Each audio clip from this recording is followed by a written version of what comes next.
How are we, YouTube? George here, and we're back with another short little video for you.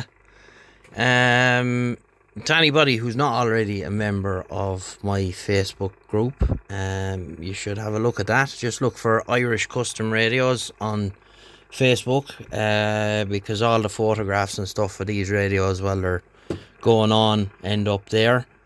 So if you want to see those, that's where you see them. This is Albert's President Madison, and this is one of the last of the Madisons. It has the factory high band, and it also has FM, which works. So FM there, channel 9 comes on, then AM. So kind of rare enough with the it's very quiet today.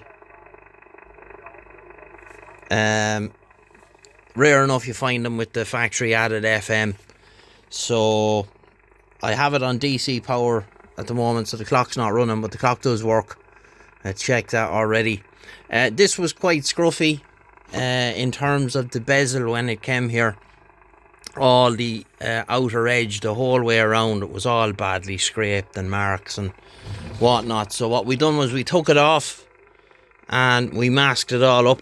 I masked up all this here, the center part, we'll say, that was all completely masked up, and I sanded it down.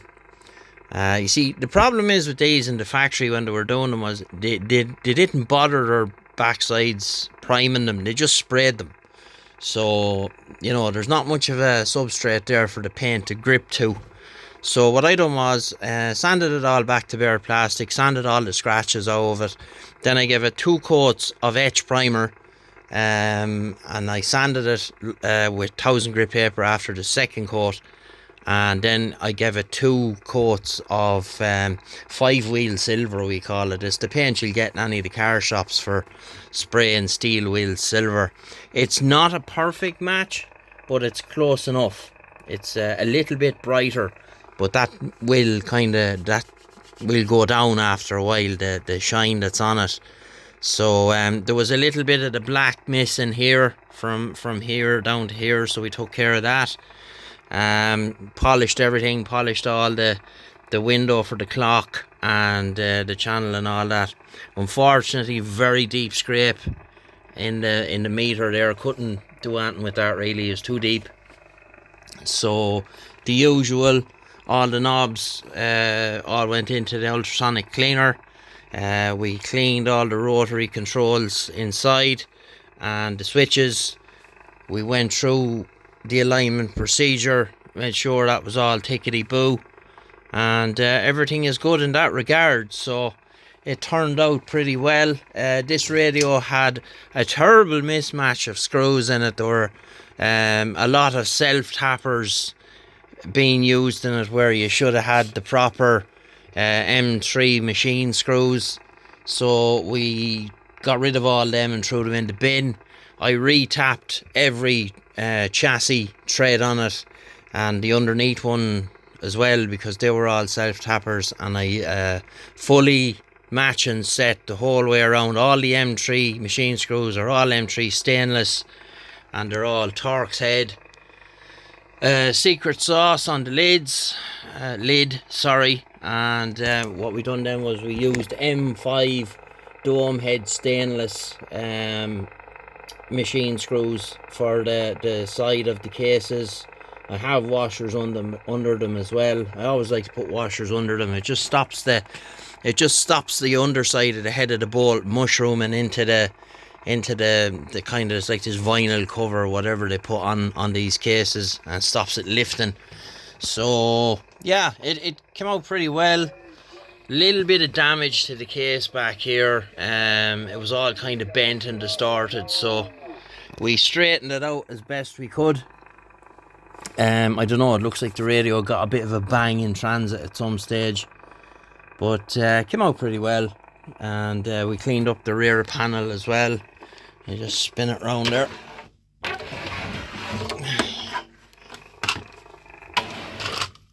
So we cleaned up that rear panel, It's got a 240 volt transformer in it, so which is grand. You can run it on mains power. So you see there the matching screws. We cleaned this up. This kind of oxidizes a bit, and but we just cleaned it as best we could. And I don't know what the story was here. There's these two jacks here, and they're stamped PA and speaker 1, but they're already here over this side, PA and speaker 1, and then speaker 2. It's one of the last of the Madisons. It's a 7A0, so that's one of the last of them, I think. Probably where they added the stuff to them to try and get rid of them. But you can see the case is a bit kind of damaged here, so we beat it out as best we could with a hammer and dolly. Didn't want to go too mad because I didn't want to crack that covering on the corner here, which is, you have to be careful of that when you're doing this kind of stuff, because if it cracks, it just flakes off in no time. So I'll just spin it back around there again. It's very, very quiet. Little bit of South America there in the background.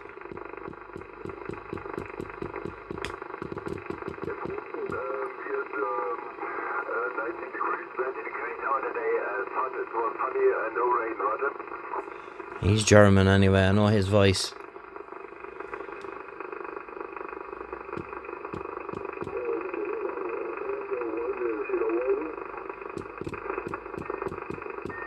Yeah, it's very, very quiet. Some idiot playing music.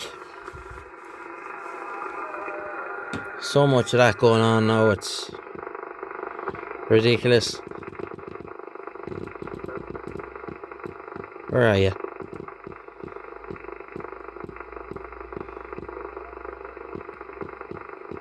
But anyway, so like once we had the bezel off, we removed all these here. They all went into the ultrasonic cleaner as well.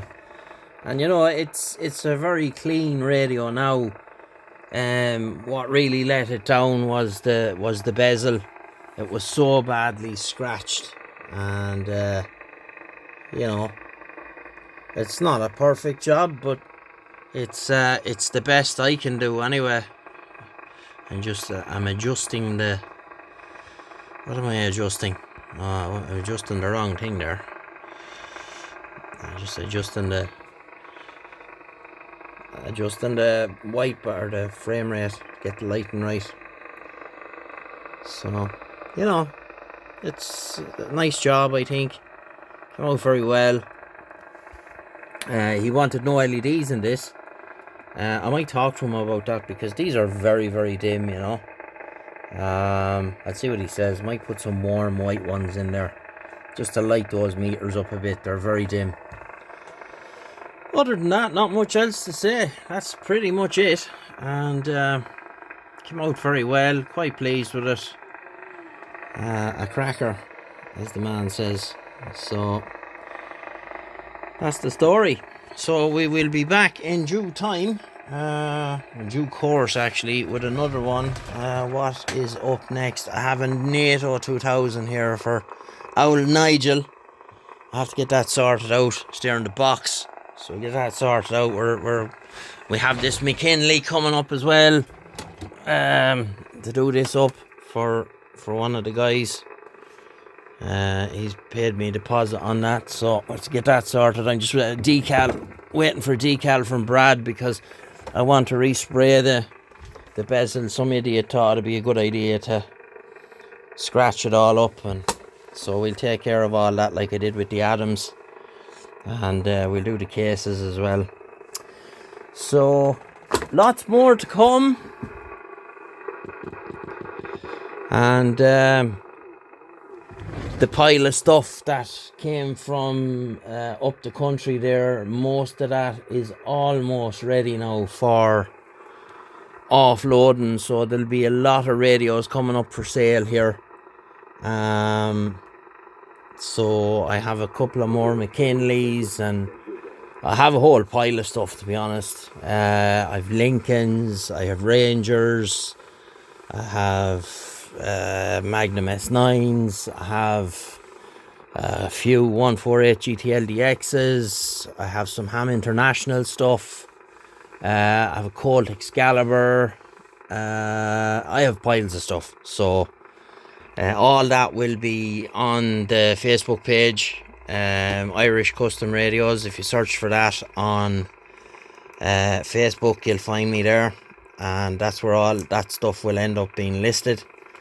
I don't do eBay, so don't ask. I can't be bothered with the drama of all that. Oh yeah, there's another one that's coming up as well now. This Colt 485 DX Black Shadow. That's one of my own that came out of that pile of stuff, and I did pick up a bezel for it from Radio Trader Ireland, of all places, and I got in contact with the guy, managed to find his phone number on the bottom of his eBay page, and I sent him a message via WhatsApp looking for this, and he gave me a really good deal on it. No, it's not perfect, but it's there we are. It's an awful lot better than the one that's on it, in terms of chrome and whatnot, so we'll do our best with it. And what I'm going to do with that one there, I'm going to strip down that, and I'm going to pop them inserts out of it, and they're going over to Brad along with the TRC 457 inserts, so he will be able to template them and have decals available for the Black Shadow and the TRC. And other than that, not much else to say. So that's the ins and outs of it. That's what's coming up. And yeah, my white balance is all over the shop here. Oh, let's get this right now. There we go. So lots to do, not enough time to do it, and I'm only one man and all that carry on. So that's it for this video. We'll get you in the next one. Remember, if you're not a member of the Facebook group, search for Irish Custom Radios on Facebook, join the group. You'll see all the pictures of this stuff happening. I don't have time for editing videos at the moment, so this is just the way they're going to be done. At the end, when the radio is done, one shot deal, off the phone, no editing, and that's going to be it. So I just don't have time, not with the way I'm working at the minute, for editing videos and stuff like that. So that's it, 73, and we get you in the next one. Bye bye.